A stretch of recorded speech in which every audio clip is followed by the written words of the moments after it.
It's a story time. बहुत समय पहले की बात है। एक राजा की 4 पत्नियां थी।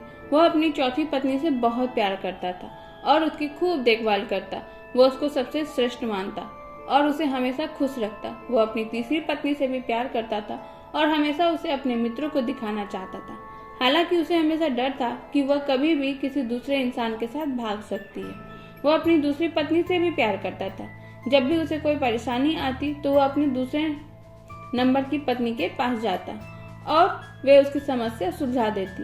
वह अपनी पहली पत्नी से प्यार नहीं करता था, जबकि पत्नी उससे बहुत गहरा प्यार करती थी और उसकी खूब देखभाल करती। एक दिन वह बहुत बीमार पड़ गया और जानता था कि जल्दी ही वह मर जाएगा। उसने अपने आप से कहा, मेरी 4 पत्नियां हैं, उनमें से मैं एक को अपने साथ ले जाता हूँ। जब मैं मरूं तो वह मरने में मेरा साथ दे। तब उसने चौथी पत्नी से अपने साथ आने को कहा तो वह बोली, नहीं, ऐसा तो नहीं हो सकता, और चली गई।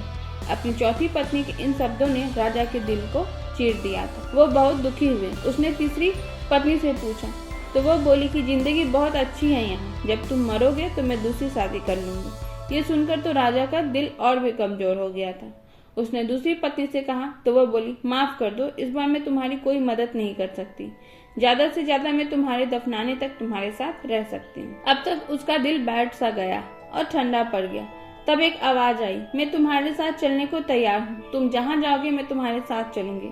उस राजा ने जब देखा तो वह उसकी पहली पत्नी थी। वह बहुत बीमार सी हो गई थी। खाने पीने के अभाव में वह राजा पश्चाताप के आंसू के साथ बोला, मुझे तुम्हारी अच्छी देखभाल करनी चाहिए थी, जो मैं कर सकता था। दरअसल हम सबकी 4 पत्नियां हैं जीवन में। चौथी पत्नी हमारा शरीर है। हम चाहें जितना सजा ले संवार ले, पर जब हम मरेंगे तो यह हमारा साथ छोड़ देगा। तीसरी पत्नी है हमारी जमा पूंजी रुतबा।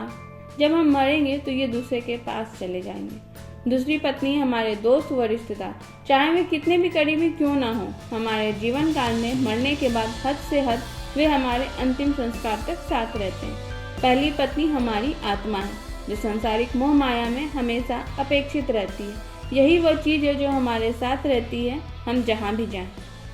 कुछ देना है तो इसे दो, देखभाल करनी है तो इसकी करो, प्यार करना है तो इसे करो।